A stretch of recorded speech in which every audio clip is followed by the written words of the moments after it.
We have reached the zenith of talking season with Big Ten Media Days just concluded in Indianapolis. Of course, Kirk Ferentz and players appeared in the Lucas Oil Stadium on a Wednesday. Welcome to Hawkeyes Live right here, the voice of college football, with fall camp just days away. Corey Brad is here, of course, from the Hawkeye of the Storm as your destination for Iowa athletics, football front and center these days. Corey, how are you?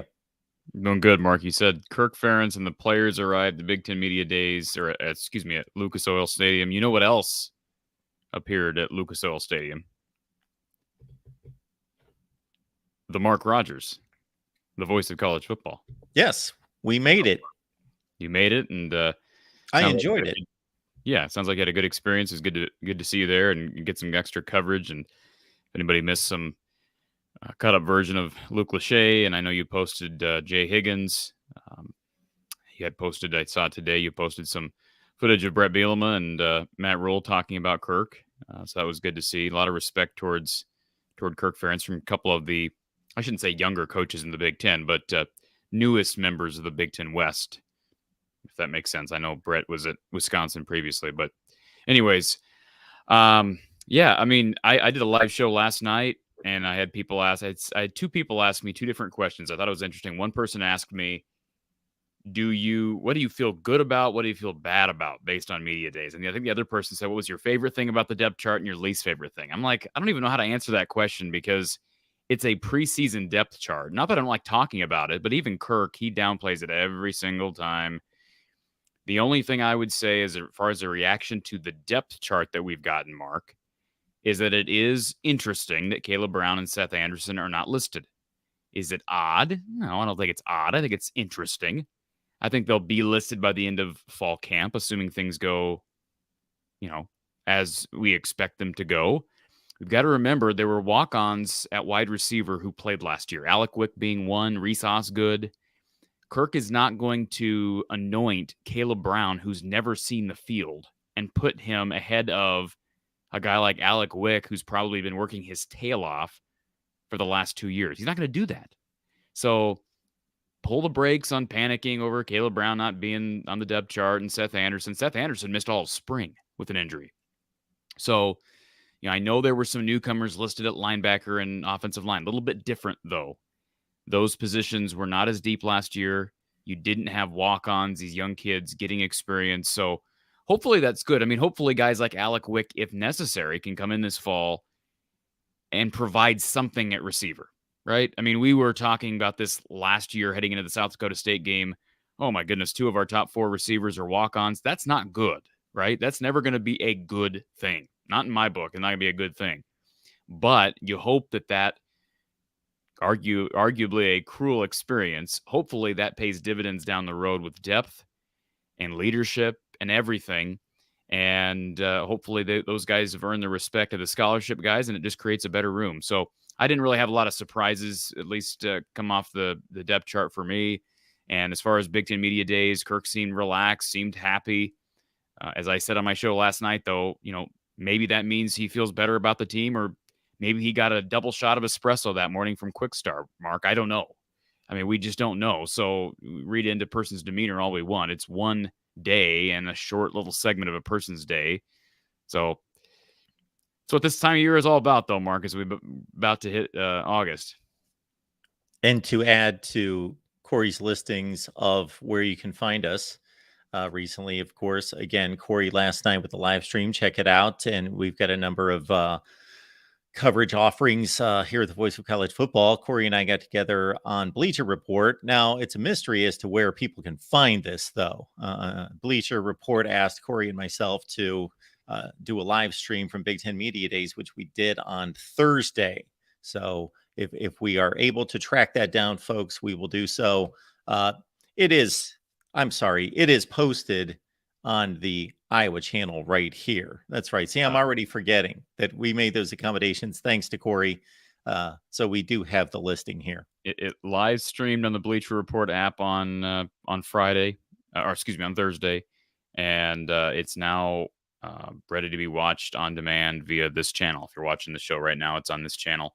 I will also post the audio format, audio version of that, Mark, at some point over it from the Hawkeye of the Storm. So plenty of opportunities for people to consume that content. And I said to my viewers last night, got a couple podcasts, a 2-part podcast. It'll be dropped 2 different videos over the next few days and another live stream. And I'm happy to say we've got Don Patterson coming on for a fall camp preview for that stream, which will be awesome. And I said this on the, if you don't mind me, put a little promo in for my show, Mark. We'll be giving away tickets to see the Black Keys at the Iowa State Fair. So if people are fans of Black Keys, which I am, I'm not a big rock and roll guy, but I said that last night. I like the Black Keys. The Velveteers opening up for them. They'll be at the Iowa State Fair Grandstand in mid to late August. We'll be giving away tickets to see them here in the next couple of days. That brings to memory, it must have been at this time last year that we had some type of music or country music discussion because it was the Iowa State Fair. And of course, you were touting the grandiose nature of acts that have been drawn to the Iowa State Fair. And I was mighty impressed. I don't say that sarcastically. I say that you backed it up by going through the many acts that have been drawn to the Iowa State Fair. I'm just curious, how do you feel about the Black Keys? I don't know anything about them. You know of them, though, right? I've heard of them. That's Okay. all I know. Yeah, I don't know. Maybe I should go sample it. Gold on the ceiling. Anyways, you go look at How old is that song? Gold on the Ceiling. Or any of their big Early songs? 2000s, I want to say.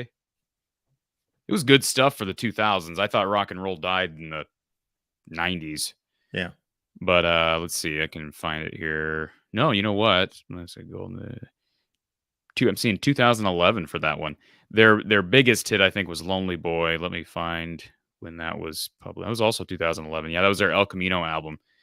They are one of the few exceptions of somewhat modern day rock and roll that I can tolerate. And they'll be fun at the grandstand. A few other extensions to what you stated earlier. One would be, yes, we posted a video, Brett Bielema and Matt Rule commenting on Kirk Ferentz. And media days is the best time of year to get opinion and comments cross conference. A lot of people being asked and commenting on players and coaches that they're not just playing that week or on their team, of course. And so a lot of that. So we'll post as much of that as we can get a hold of and filter through in regards to a lot of interesting comments made and questions asked about by the media to coaches about various. Now, I heard Brett Bielema, for example, asked about Marvin Harrison. Well, he knows that Marvin Harrison's exceptional, but he had to say, I got nothing to say about it. I've never coached against him. I've never had to prepare in any such way for him. I just know he's a great player. I've seen him on tape if we've scouted somebody else, but I'm sorry, can't help you out. Well, for the record, Kirk was also asked about Marvin Harrison. There must have been one of the was it Doug Lesmerises? I did see the one that ripped Kirk from Cleveland.com, the one that ripped him last year. He asked Kirk a question. I don't know if it was about Marvin Harrison, but he did ask him a question about the offense. And Kirk was respectful to him. Remember, Kirk kind of apologized for that whole dialogue right. back and forth last fall. That was the connection there. Okay. Yeah. Yeah, I heard Kirk's comments there. And then also... And Cooper, real quick, Cooper DeJean was also asked about Marvin Harrison Jr. He said basically, I didn't really cover him last year. That was mainly Riley Moss that had him. But he had nothing but good things to say as well. What are you going to say that's bad about Marvin Harrison Jr.? Like he said earlier to me on the phone, he might be the best player in college football. And then I wanted to tag on to something that you stated earlier in reviewing the depth chart and then going immediately to wide receiver. This dearth of wide receiver talent, both and the comment you made about there being 2 of the 4 on the 2 deep going into game 1 last season being walk-ons.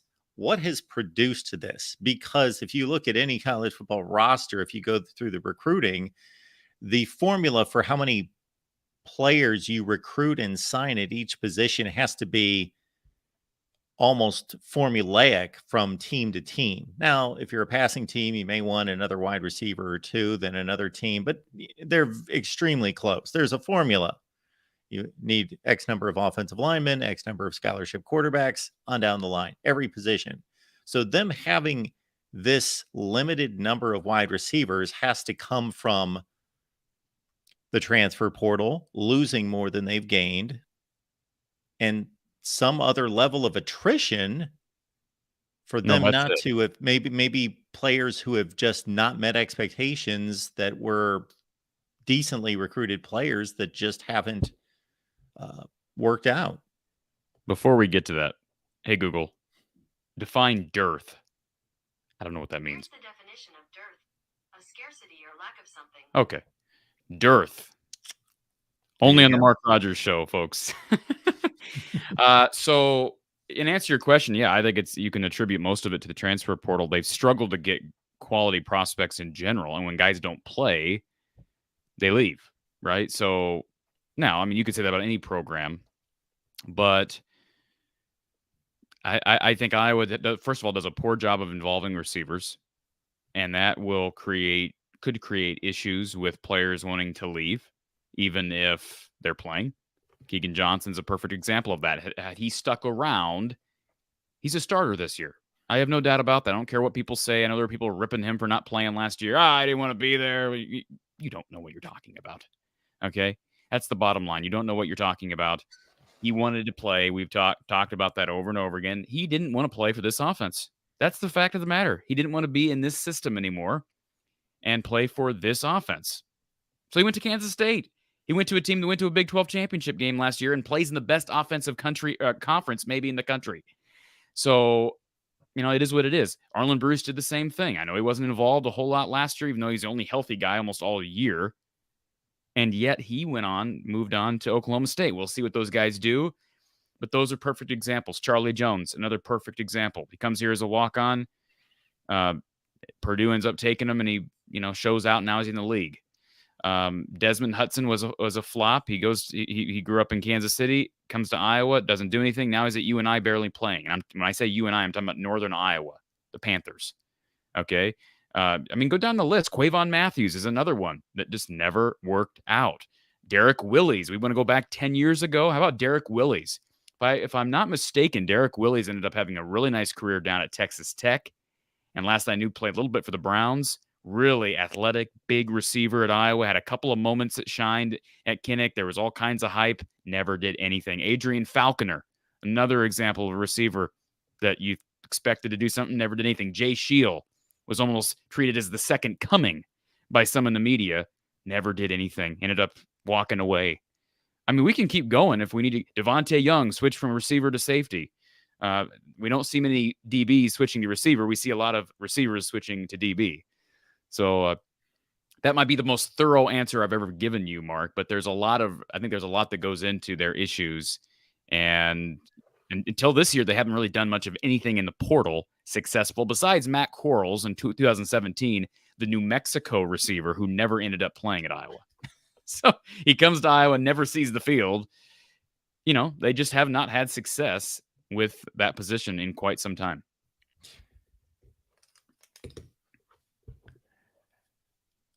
Charlie Jones. Okay, I'm going to get off of this at some point, but good. He caught like 25 or 30 passes at Iowa, which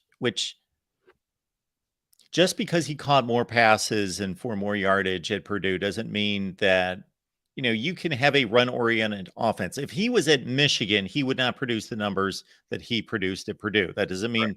Michigan's not a better team and a better offense than Purdue. There are different styles. But did you in any way anticipate? So when they lost him, I thought this is a big loss, but more of he's arguably the best receiver, and he caught 25 passes or whatever the number was, 25 to 30 passes last year. And I just remember the first half of him tearing up one of the best secondaries in college football, Penn State, in the opening game. And suddenly, or Thursday night. Yeah, suddenly we're texting back and forth like Charlie Jones has 6 catches for 180 yards or whatever it was. It was just then every week that was kind of the running joke that we're texting back and forth. Charlie Jones has 8 catches in the first half for 120. It was just insane. Yeah. Well, here's what I'll say. When he initially entered the portal, what was it in June or July? It was pretty a late entry into the portal. I don't think I was thinking he's going to go off somewhere, but when he got picked up by Purdue, that was an indication to me that maybe someone knows something I don't know, because Jeff Brom ain't taking some loser receiver out of Iowa unless he does know something we don't know. And sure enough, he did, and sure enough, he utilized him. So yeah, I mean, it's another example. Frankly, you look at some guys that have been to Iowa, and I'm not saying anything against Brandon Smith's decision to stay and Amir Smith Marsette's decision to stay. By the way, Tyrone Tracy's another one that ended up transferring before concluding his career in college, ended up going to Purdue. But as it relates to guys like Smith, Marsette, and Smith, I don't have any doubt those guys, if they transferred somewhere else, may have had more success somewhere else. Is there any doubt that Brandon Smith probably could have been a pretty darn good receiver if he was catching balls at Michigan? And maybe he wouldn't be good enough to see the field at Michigan, but he's a really athletic, big receiver, big hands, good, decent speed, not great speed, decent speed. Amir Smith-Marset had really good speed.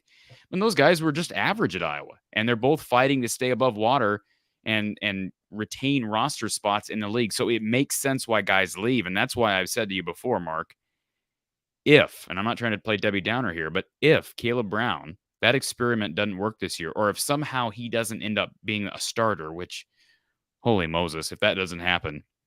But if that were to happen and he ends up, not doing anything this year, I think he's gone next year. I don't think he's sticking around. That's just the nature of college football.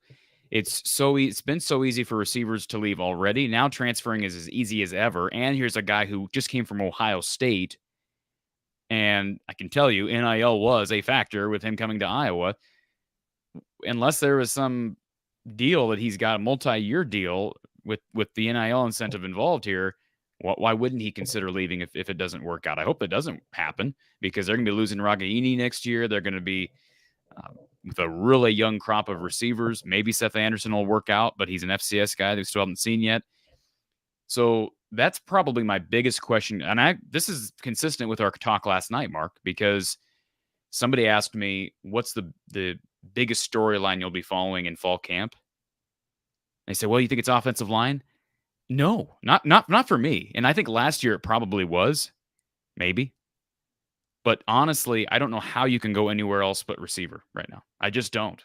They lose so much in the from the standpoint of Keegan Johnson and Arlen Bruce, but at the same time, those guys. I mean, Keegan didn't play almost all of last year. Arlen's production was minimal. You have a totally different quarterback, but the same system and the same offensive coordinator. You have an incentive to score more points, which would make you think that they're going to try to, make the passing game more volatile, involve the receivers more. There's so many different storylines within this. The only really experience they return is Ragaini and a little bit of experience from Deontay Vines. And I know there's I think it's a misconception out there that Caleb Brown and Seth Anderson are just upgrades because they got him in the portal. Well, one guy was wanted by a couple other Power Fives and one guy came from Ohio State. That's fine. But to play devil's advocate, Caleb Brown was not really playing at Ohio State. Seth Anderson has never played Power 5. He's never played FBS football. All right. And Iowa lost two guys to other Power 5 teams that have much better passing attacks than Iowa could even dream of. So I am still as excited as I am potential that the passing game can take a big step forward, in large part due to Cade McNamara. I am still very hesitant to assume that the wide receiving core is just so much better than it was last year. I don't know, and we probably never know because we don't know what would Cade McNamara have done with Arlen Bruce and Keegan Johnson and those guys, assuming Johnson would have been healthy. We'll never know that. I think the passing game will be better, but I think the wide receiver position will still be the critical position to follow this fall. Again, some other interesting content that we'll have, cross-sectional content, and you just brought that up as a reminder. A lot of questions thrown at Jim Harbaugh, even 1 year later, about Cade McNamara and a lot of the Michigan players about Cade McNamara. So we will catch up with some of that discussion and post those comments. And then we've got Lemansky here. Lemansky, we appreciate you, of course. The dynamic duo about to do their stuff. Are they our version of chocolate and peanut butter? A great peanut butter cup. I love Reese's peanut butter cups for sure. And when you get the chocolate and the peanut butter, that's probably an apt description there, Lemansky, because sometimes they just kind of gel together and they're of common thought and things just kind of roll along the discussion per se. And then other times there's sharp contrast and, Sharp. Speaking of sharp contrast with Reese's cups, have you ever tried the Reese's cups with the pieces of chips, potato chips in the cup? I have not. Not very good. Overrated. But they have the let's see, the big cups. You like the big cups? They have the thins. I'm not a big fan of the thins. I think the big cups are better. I prefer more peanut butter than chocolate. Yes, I typically would not go the peanut butter route, but for peanut butter cups, yes, I like the thick ones. Absolutely. Speaking of chips, how do you feel about pita chips? You like pita chips? I don't. Well, I shouldn't say that I don't like them. I don't partake of them. Yeah. I don't do yourself a favor. Run down to the local. What do you have? What's your grocery stores over there in Ohio? Kroger, Acme. Okay, run down to your local Kroger or Walmart and buy Stacy's pita chips. And just buy the original Stacy's pita chips.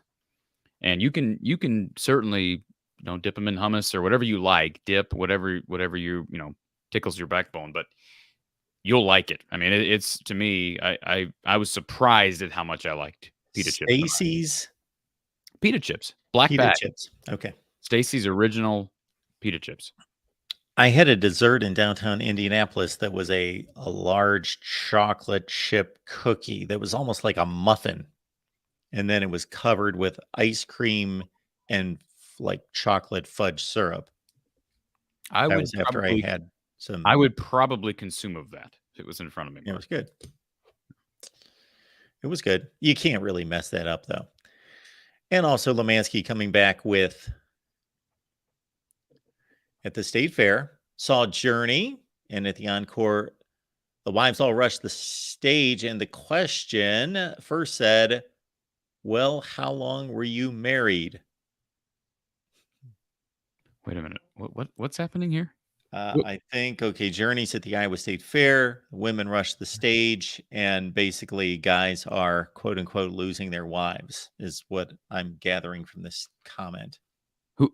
So I don't know much about Journey. I mean, I know Journey, I know Journey's songs. What they have some Macho Man as the lead singer? Who's their lead singer? Yeah, I don't equate Journey as being like sex symbols.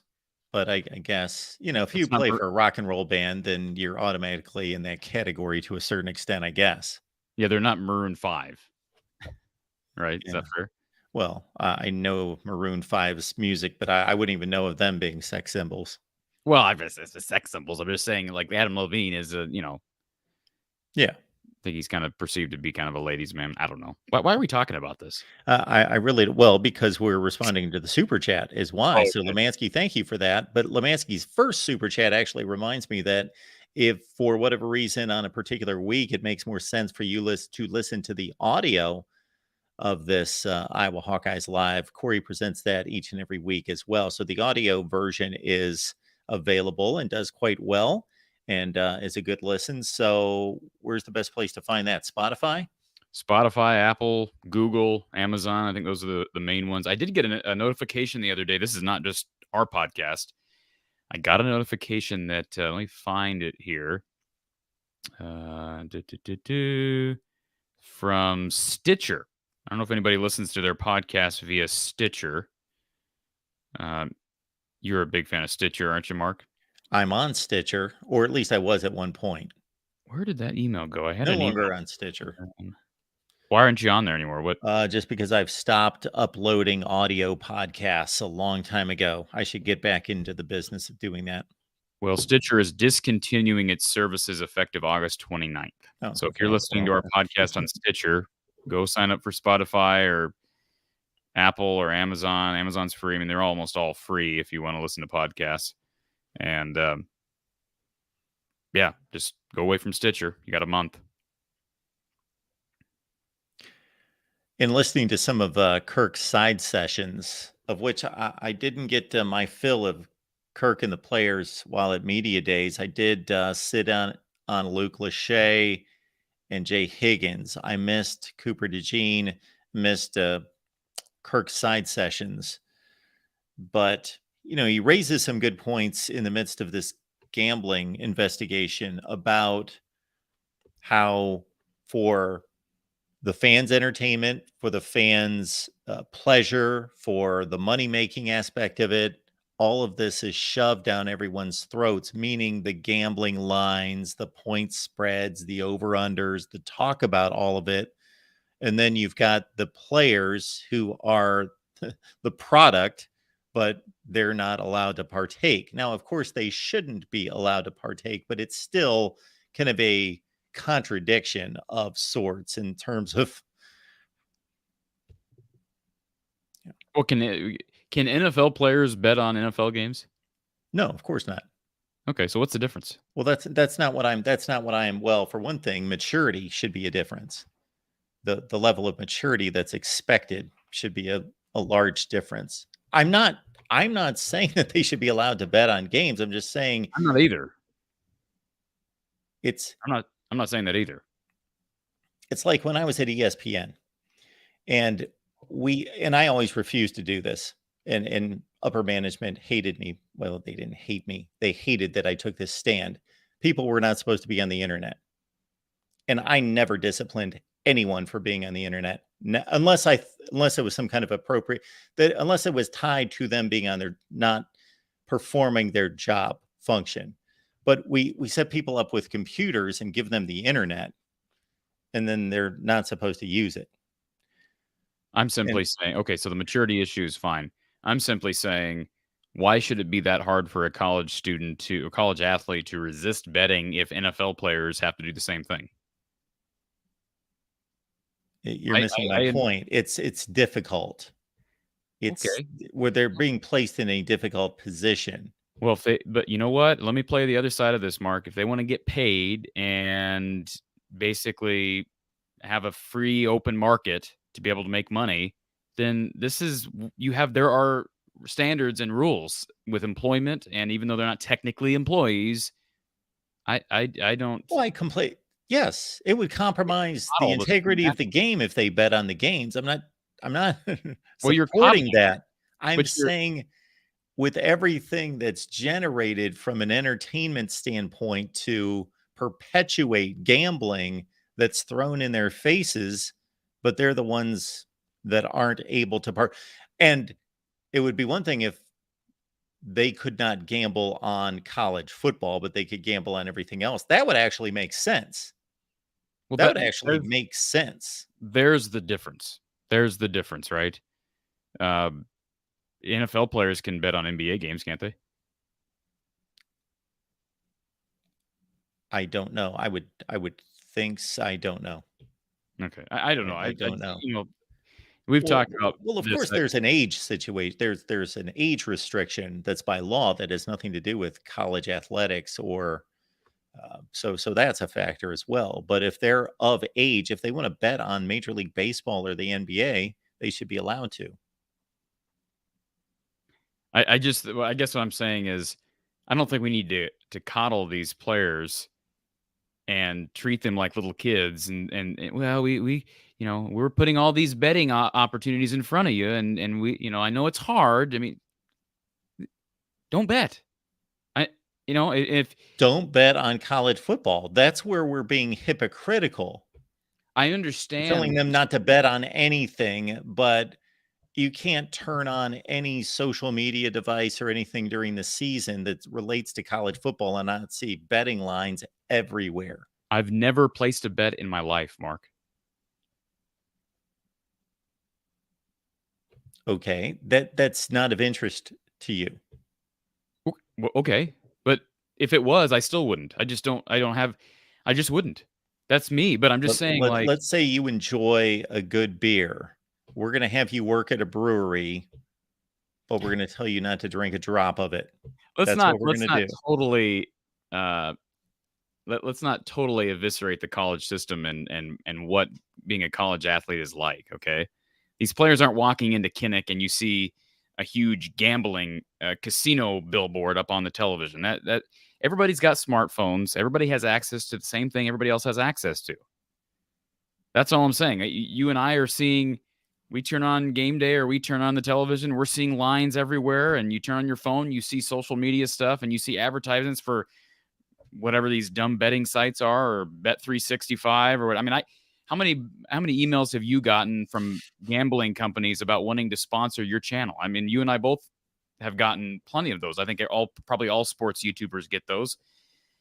I'm just saying, they're adults. They are kids in a sense, but they are actually adults. I guess what I'm saying is this: they still violated the rules.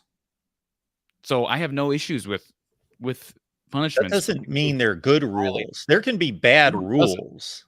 That's very true. There can be, but the rules are the rules, right? When they're in place, they are the rules.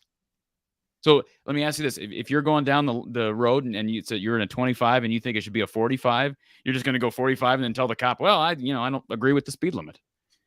I mean, there are some things that you just have to suck up and say, "Well, it's unfair, but I have to deal with it. That's life." I will and have told the cop that everybody else is driving 45 miles an hour as well. But you probably paid the fine on that if he gave you a ticket. Yeah, I paid the fine.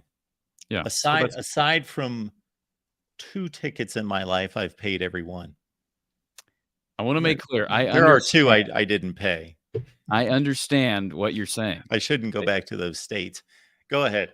And I can see why the rule is hypocritical. And by the way, for Alex in the chat who says Corey doesn't get this one, go back and watch our show with Tom Caker. We addressed this, and I explained it back then as well. Yes, it's a hypocritical rule. It doesn't make much sense to put that sort of a standard on college players to not be able to do these things with other sports that they have no involvement with. I'm simply saying it's not like it was unknown that the rule existed. So if you violate a rule, whether it's a team rule or an NCAA rule, other people were following the rule.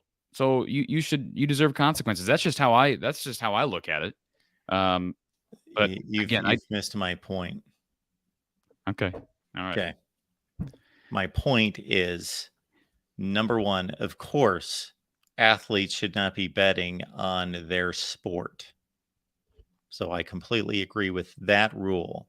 Correct. However, I believe it to be hypocritical if they are of age to ban them from betting on any sports. I agree. Okay. And I'm simply saying until that rule changes, that's the rule, whether it's unfair or not. And I will tell you that up until about 3 years ago is when sports gambling started to become legalized in various states. This was roughly about 3 years ago. I worked at ESPN from 2001 on until 2020.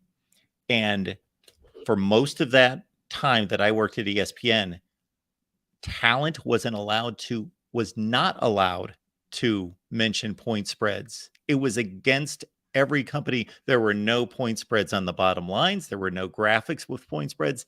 Nothing. Zero. And if they did offer a mention about a betting line, it was like tongue-in-cheek, wink, wink. This touchdown meant something, wink, wink. And then all of a sudden, the switch just flipped. And all of a sudden, we can make a lot of money. And so the gambling lines, they're more prevalent than a team's record. You can't even find the team's record, but you got the gambling lines on the bottom line, and it's everywhere. Although on game day with play-by-play people, there still seems to be somewhat of a standard. They don't bring up lines during games. They don't. And they try to avoid it. There may be some of what you just said, that subtle hint with stuff, the Scott Van Pelt bad beat type of stuff, but they don't just bring up lines.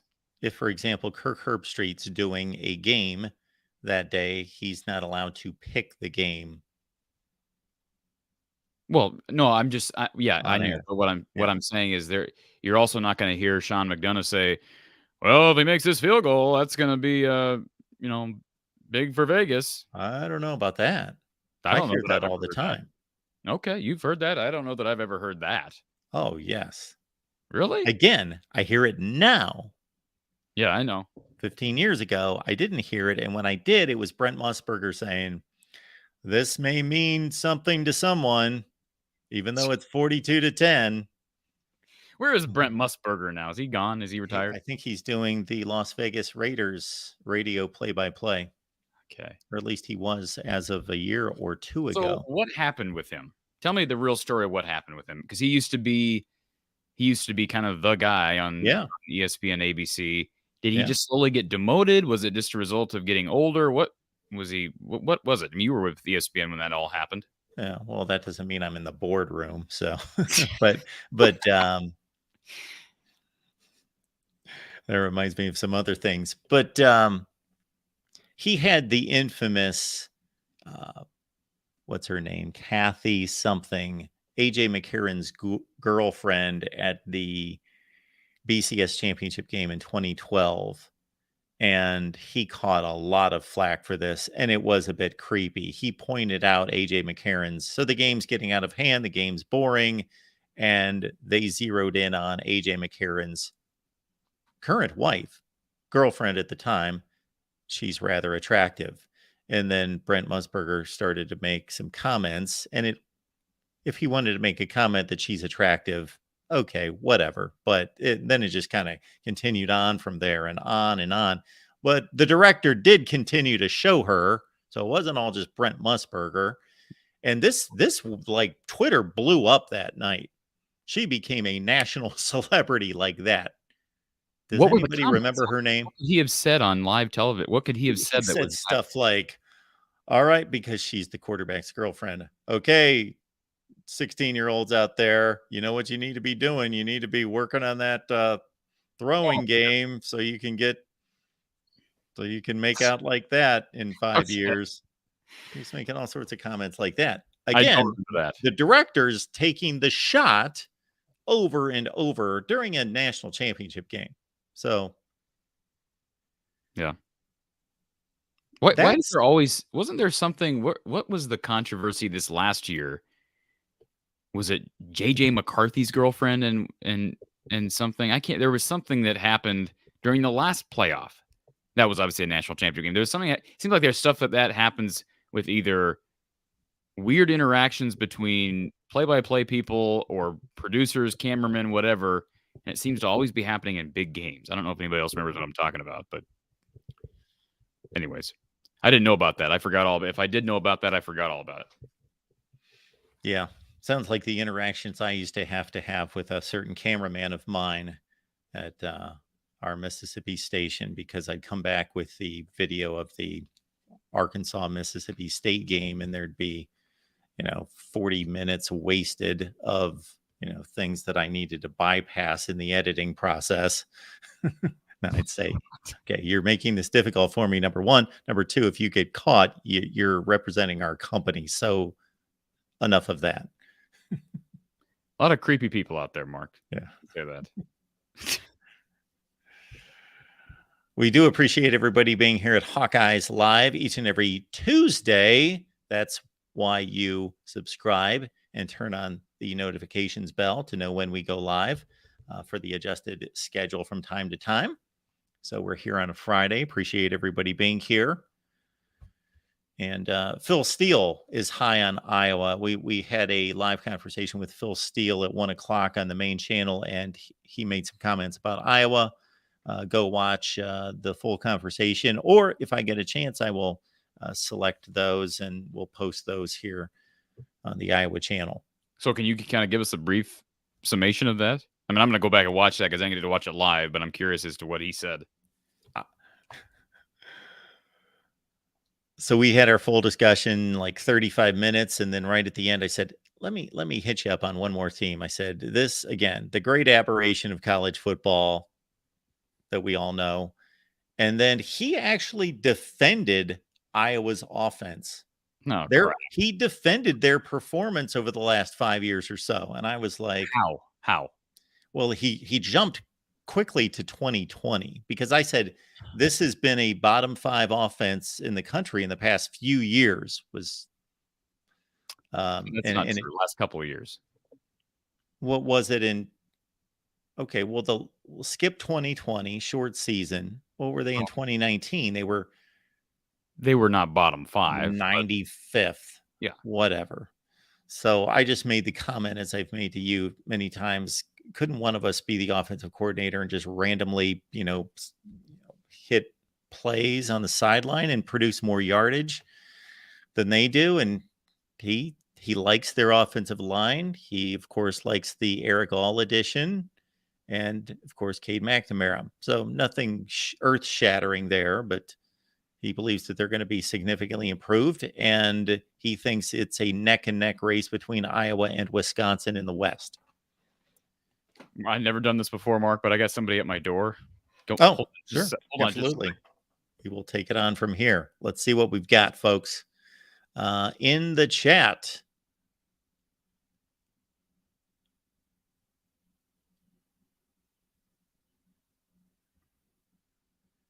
Yeah, I have not looked into the edition here. Phil Steele's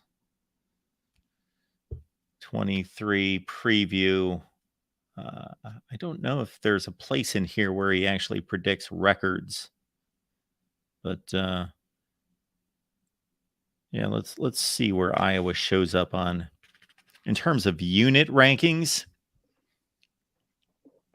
Rushing offense, I don't see. Passing offense, okay, that certainly cannot be. That cannot be accurate. Rushing offense in 2020 was quite impressive. Yeah, well, I was trying to go back to some of these statistics, some of these rankings he has. You have to kind of read up on the various the definition to really understand what am I looking at here. MIP, whatever that stands for, my something projected. He is Iowa listed as the 4th passing offense in the country, so that's obviously not correct. Louisville's number 1, New Mexico, Wisconsin, Iowa. So I don't know what that is. The Iowa and New Mexico are making a huge jump this year, Mark. Look at this. I don't know if you can see this. Then it's got MIP points. Well, you probably can't see it here. That's anyway, the Phil Steele magazine? Yes. MIP offensive points, Iowa number 1. Now, this may be some kind of improvement. Yes, I bet it has to do with improvement. He is expecting Iowa to have the most improved offensive points performance in the country. That's what that has to be. MIP. Most improved team. Yeah, I think that's what it is. Although I can't find that on his website right now. That's what it is. Most improved. So he's got them as his most improved passing offense in the country. 4th. And points per game, the most improved? Yeah, so I guess from their whatever they averaged last year, what was it, like 21 points, 23 points, whatever it was. Tell you what, buddy boy, is that fair game to post a segment? Because you need to post that thing. You need to talk about that on a cut. That's pretty insane. Number 1 in the country? Yeah, we'll have to dive into this. There's a lot. Yeah, shoot, I could be producing videos from now until game 1 and beyond. Yes, you should hire a guy who can look at the Phil Steele magazine just to give you video ideas. Is Iowa going to finish in the top 25 according to him? He's got Wisconsin. According to Mike, he's got Wisconsin 17. Jackson says they're winning the West. Wisconsin is. He's got Iowa 17th. He's got Iowa 17. Where's Wisconsin then? Wisconsin is 13. He's high on. Wow! That. Oh my goodness! Now these are schedule. This is putting the schedule to the talent. Now he's got a power poll that's just so. For example, he believes that Ohio State's better than Michigan. but he has Michigan winning the East because they have a much easier schedule.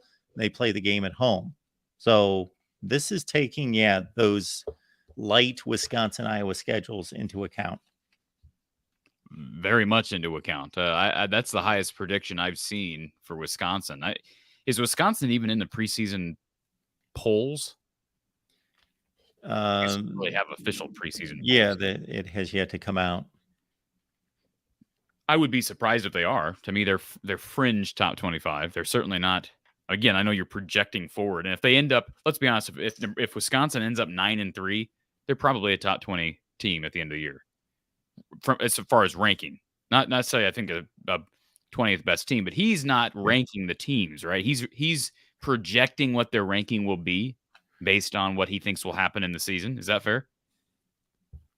First of all, my preseason rankings are not power ratings. These rankings take into account the totality of the circumstances that I feel each team will face, such as schedule strength, foes' schedules, coming off buys, experience edges at the start of the year, and so forth. My top 40 is based on where I project the teams to finish in the final rankings and have always done quite well. He's got the best predictions. Of course, he's doing the math. I don't know if there's another publication that does it differently, but he says I'm number one, and he's got all the. Have you ever looked through his magazine? I haven't. I've researched it online, but I've never actually had. Oh my goodness. It's 350 pages long, and it's more like, I'm being serious, 3,500 pages long, because everything's small print and it's written in code. It's not like written in English per se. It's basically all he does, isn't it? Isn't he basically, when the season's over, he starts working on the next one? It has to be. Yeah, he's it's just insane what he let me know that he watches, and he seems to be up on what we do, which is nice. So like let me read the Iowa quarterbacks section. He goes back a couple of years to kind of bring the story into context of where they stand now. This unit had 11 career. Here's another thing. You've got to understand the code. This unit had 11 career ATTs, that must be attempts, into 2020. And Spencer Petras, who was his 70th rated quarterback coming out of high school, threw for 1,500 yards, 9 touchdowns, 5 picks, 57%. In 21, Petras hit 60.7%, 9-2 TD to pick ratio after 6 games, and Iowa was number 2 AP. Yeah, okay. He hit just 53%, 1-7 touchdown to pick ratio, as you well know after that. Alex Padilla started 3 games, 3-0, but was just 23 of 55, 41%. And Petras started the last 2. Redshirt freshman Joey Labus, his 60th rated quarterback coming out of high school, was impressive on the scout team in 21. Last year, Petras, 20-11 as starter, threw for 17-25, 56%, 5 touchdowns, 5 picks. And Padilla, 21-43, 173, 1 TD, 2 picks. Labus started the bowl. When Cade McNamara, 16 starts at Michigan, hit the portal, I thought Iowa was the perfect home for him, and he landed here. McNamara threw for 25-76, 64%, 15 touchdowns, 6 picks with Michigan in 21, and will be the first quarterback to top 60% completions here since 2015. That's his quarterback section. That's just one little deal out of Why though? What? I'm just curious, because I agree with him. I think Cade is a perfect fit for Iowa, and I think Iowa is a perfect fit for Cade to an extent, given his personality and whatnot. But does he give a reason why he thought that they were because he's talking about Cade eclipsing the 60% mark in completion? That may happen, but that doesn't happen very often in the Iowa offense, even with some of Iowa's better quarterbacks. In this day and age, my goodness, that's not even that great. 60%. I know, but it's the Iowa offense, and this wide receiver. We've talked about the wide receiver course, still not much of any experience, minus Nico. Listen, this, you know what it comes down to? If they're going to make the improvement, if they're going to be the 4th most improved passing offense in the country, let's be honest. Can we just, as much as we both say they need to improve the wide receiver room and get wide receivers more involved and whatever, that's all true. But you know what it comes down to? 2 guys, Eric All and Luke Lachey. I mean, that is what if there's anything you trust Brian with, it's figuring out how to utilize tight ends, and he has got two really, really good tight ends. Yeah. If they played in any other division, I would disagree with you and say some receiver has to step up and catch No, I 45 or 50 passes. But maybe in that division, I'd look. Well, I'm curious to go back and look at the passing numbers in 2018. Do you have those? Can you go back and how do we find those? sure. Oh, you gotta, Corey, my favorite site. Go back and look at passing numbers from 2018 because that was the Hawkinson Fant year. I'm just curious. I know the offense, where about the offense was ranked in 18, but I'd be curious to So look at specifically passing offense. I'm sorry to step on you. Let's post it on the.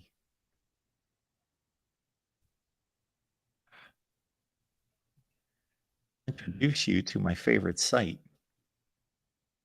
This is, and I don't even know what exactly the site is called. Pull up the screen right here. We've got the 2018 Hawkeye stats. What is the name? By the way, Phil Sports Reference. Yes, Go ahead. Phil Steele's got Iowa State as one of his 6 favorite games in week 2, and he's got it as a pick'em.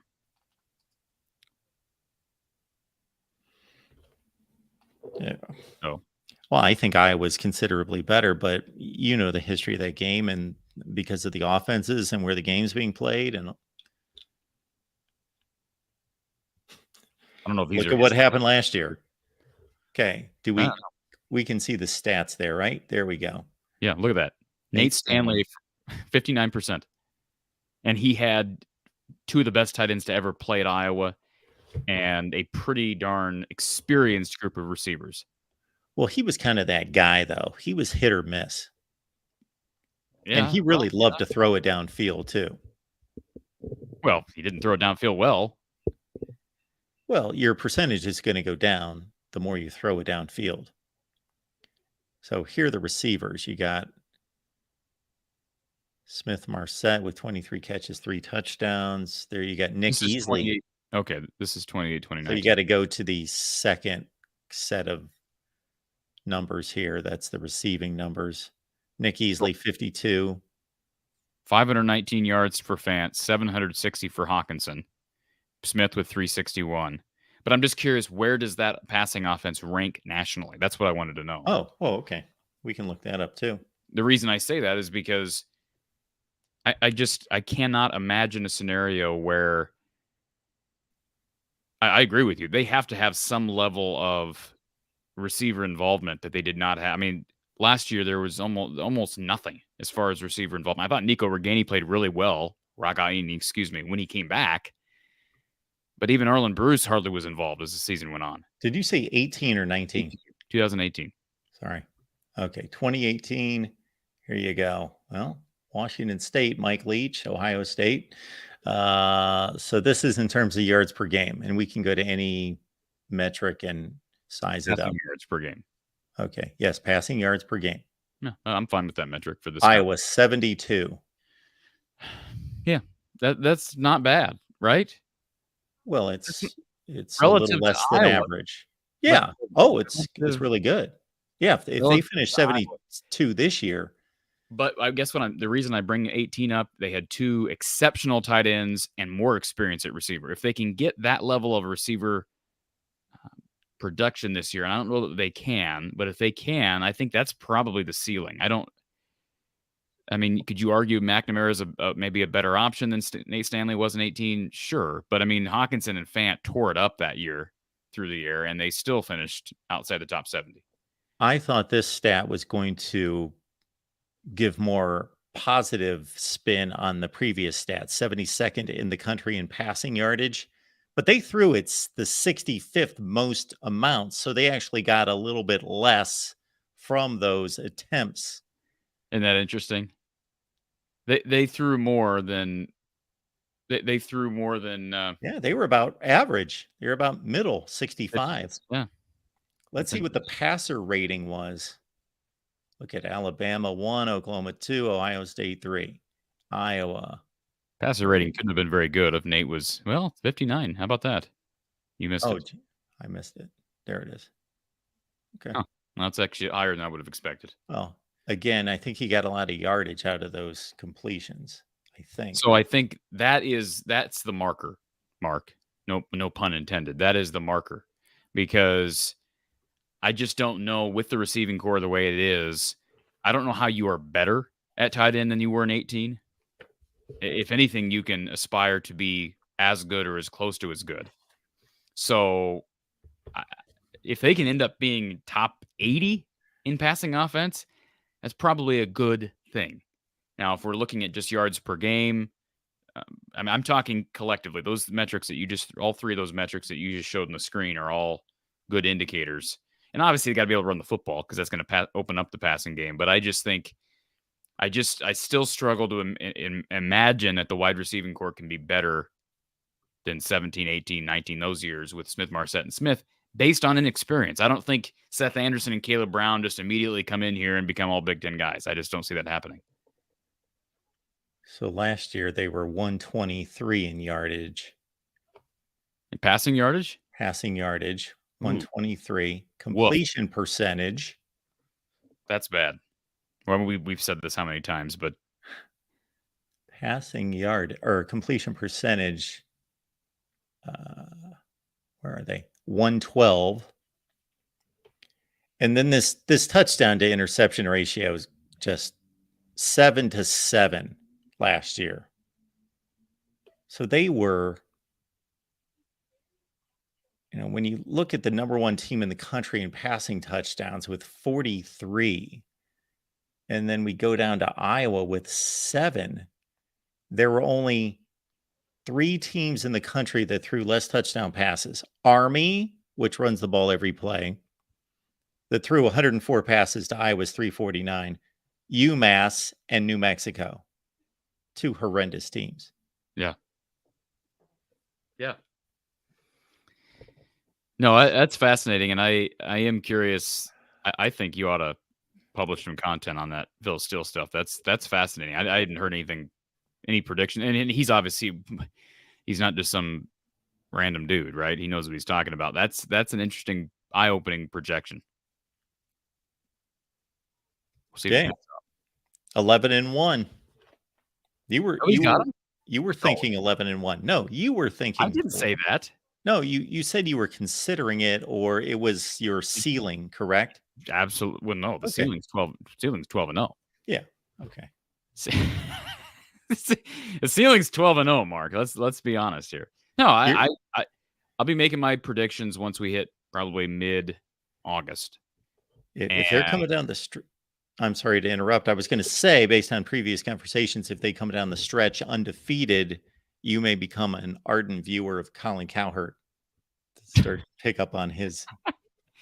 I don't know now that they've expanded to 9 games in the conference, and although the schedule is weak this year, relative, and he's always, guys like Colin Cowherd are very selective, right? They're going to pick what's convenient. So yeah, that could happen.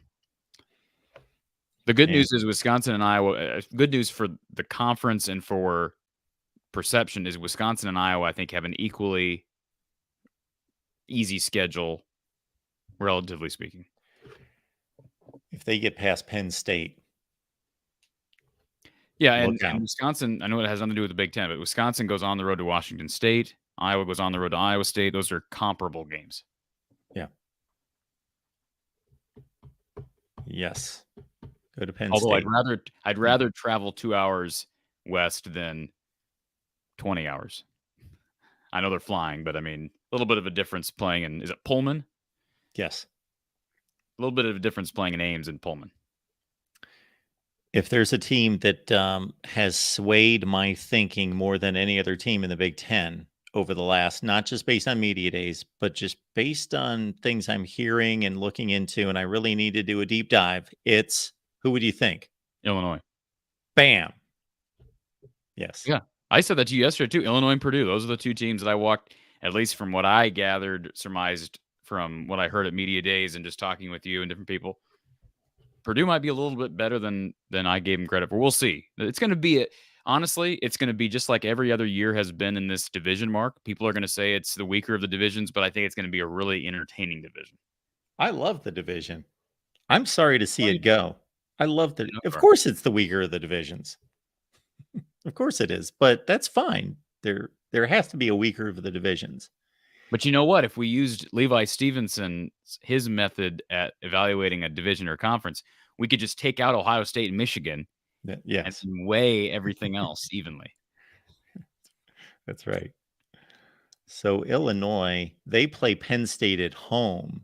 So that's they get their Penn State game just like Iowa, but they get theirs at home. Fox noon game, week 3. Who are their other crossovers? Love it. At Maryland, not going to be easy. Tough one. Very tough one. Indiana at home. Okay. That's a fairly favorable schedule, but at Maryland is not easy. Yeah. But they're going to get Penn State early. So there's a young quarterback traveling on the road early. Who knows what the environment in Champaign is going to be like, but yeah. It's no Kinnick, of course. And so Penn State will become it's week 3? Yes. Okay, so Iowa will play them the following week. Iowa gets them on the rebound from Illinois then. Oh, Penn State, yeah. Penn State before, yeah.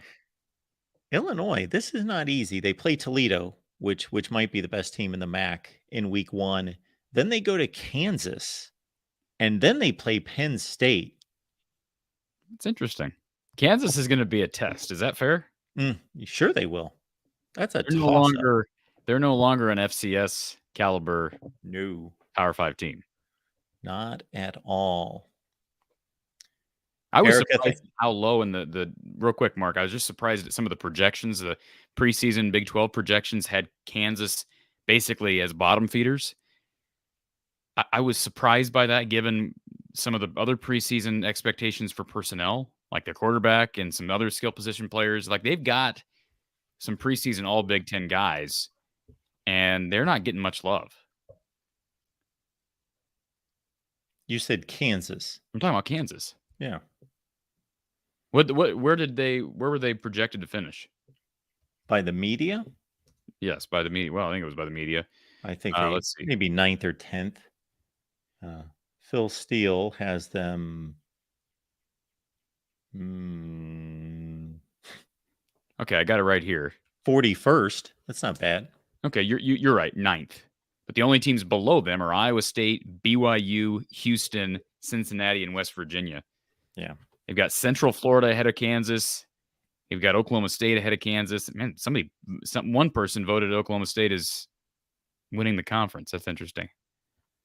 I don't know anything about Baylor. Yeah, I mean, Big 12 is not bad until they lose Oklahoma and Texas. Then I start to wonder. But anyways. Erica, thank you so much for the contribution. We appreciate you reminding everyone to gently press the like button. Go Hawks! Lemansky coming back. Thank you so much for that. I think play calling will be under a microscope in 23. Yeah, it's been under a microscope for a while, and it should continue to be. It certainly should be. If I could clone myself a number of times, I would love to go hyper focused on this Iowa season this year. But of course, that's why we have you. What, am I not doing a good enough job, Mark? Well, of course you're doing a good enough job. You're doing a great job. But I'm talking about from my own personal approach to what I do. We both do this, but we do it in different ways. And yeah, I'm not going to be watching. Who are they playing week 1? Utah State. We'll show up for our show on Tuesday, and I may have seen 0. I may have seen, I will have seen a handful of plays for sure. And maybe I'll watch the condensed version. Usually try to do that. I may be at that season opener game. So nice. We'll see. Sold out, Mark. They sold out the season opener already. That. Like the first 4 or 5 games, right? Yeah, I can't. It's pretty amazing. Now, fans are passionate, but remember, what was it, 7, 8 months ago, we said, they're probably not going to sell out next year because they got a worse home schedule and they didn't make any staff changes. Never mind. This is what gives the powers that be the power that be to continue to double down on people. We will sign off here, but Big Ten related, not Iowa related. we heard from the head of officiating in college football who said that the Marvin Harrison hit should have been, this is big for him to say, should have been a targeting personal foul. Ohio State 1st and goal at the 3 instead of kicking a field goal against Georgia to extend its lead to 3 scores. That's what should have been the call. And I know you didn't ask him this, but what you should have asked him is, okay, now tell me about 2015, George Kittle getting hit in the end zone in the Big Ten championship game. Should that have been targeting? Because if it had been, Iowa would have set up inside the 3-yard line and had 1st and goal and would have scored a touchdown. Totally changes the game. Instead, they walked away with 0 points. First of all, he may not have been the head of officiating 7 years ago, number one. Number two, we're talking about that play may have decided the national championship. Okay, well, that play may have decided the Big Ten championship in 2015. Yeah, and either one of those teams would have and did get You killed. don't know that, Mark. Don't be tossing out stuff you don't know. Iowa may have went and routed Alabama. You don't know, Mark. Okay. All right. Next Tuesday, most likely, folks. Again, we at times need to change it up. Big Ten Media Days this week. Here we are on a Friday. Appreciate you all being here. We'll see you back here next Tuesday. And in addition to that, what's on tap at from the Hawkeye at the Storm? 2-part podcast coming, another live stream coming probably either Sunday or Monday. Stay tuned for details on that. But yeah, lots of stuff. And as we hit August, it's going to get even busier. We don't want to skip over the last super chat, Mark, from Erica as well. There you go. Would love to hear your takes on this. Why don't we get higher rated tight ends and defensive players, meaning in recruiting? Well, you haven't needed them for one thing. Haven't needed them, but I mean, it is a little bit odd, but they've gotten some. I mean, like AJ Epinesa was obviously a highly rated defensive player. There are other guys that you go back a ways. Jordan Bernstein wasn't he a high 4, almost a 5-star? Didn't really do a ton at Iowa and didn't do much of anything in the NFL. Xavier Wampa. Xavier Wampa is here right now as we speak. So there are exceptions to the rule, although most of those guys are guys with strong Iowa connections already. So why can't Iowa? I understand the question. Why can't Iowa go attract, some player from Colorado that's a 4.5, 5-star kid at a position Iowa's known for? That's a good question. NIL is going to make it even tougher. But the tight end one is probably the biggest surprise. Like Mac Markway, his dad was a Hawkeye. I know Iowa tried to get him to come here, but for you non-recruiting people, understand that there are now 69 Power 5 teams. There are 35 to 40 5-stars. That's it. That's it. So, but I was also not getting many 4-stars at tight end either, Mark. And that's the other thing. I think that's my bigger question mark is why can't Iowa seem to land the 4-star kids like Mac Markway? But again, they've had higher rate. Like Elijah Yelverton was a higher rated recruit. Never ended up really playing. So, I mean, they got him. He wasn't as highly acclaimed as Markway, but I trust Iowa's judgment on tight ends, and I guarantee you, Mark, there are times where they prefer a guy who's got 2 or 3 stars over a 4-star kid because they have evaluated them. And regardless of what the magazines or what the websites say, I have confidence in what, obviously, the coaching staff and Phil Parker, what they see. You wonder what he would do if you gave him an all-star defense, like a high school all-star defense. Phil Parker. You mean like the best personnel at a high school? Yeah. Well, I think part of what makes him great is he schematically runs his system because he doesn't have the athletes that other programs do. So that's a good question. And we'll never probably know the answer to that question. But, Xavier Wampa is a good example, Mark. How good can he be? We'll find out. They got a deep defensive line. They got a DB room that if they can stay healthy could be exceptional. My biggest question mark throughout the offseason has been linebacker. But boy, Kirk seemed high on Jay Higgins and Nick Jackson this past week during media days. So I think the defense can be as good as it was last year. I really do. I don't think Lucas Van Ness leaving is going to hurt them much at all. That sounds weird, but when you have that much depth on the defensive line, collectively, I don't know how much it hurts you. He did draw the attention of double teams and extra people, but I like Aaron Graves a lot. I had somebody ask me about him yesterday. Did Kirk bring him up? I didn't hear anything about Aaron Graves, but from everything I've been told, he's been progressing nicely. They're just so deep. And that's the thing about the line right now, the defensive line. It's the one position on this team, with the exception maybe being tight end, where you just look at him, you're like, wow, they got depth for days. Like, you're just not worried about guys getting hurt because next man in. And obviously that's rarely the case at any other position on the field. Later tonight at the Voice of College Football, I'm going live to break down the Colorado move to the Big 12, more on media days. And we've got our West Virginia live show tonight as well. All right, Corey, appreciate you doing this. Of course, we've passed the 100 episode mark and going strong, and we will take you on through fall camp, everyone. So be back here next Tuesday. Join Corey on From the Hawkeye of the Storm.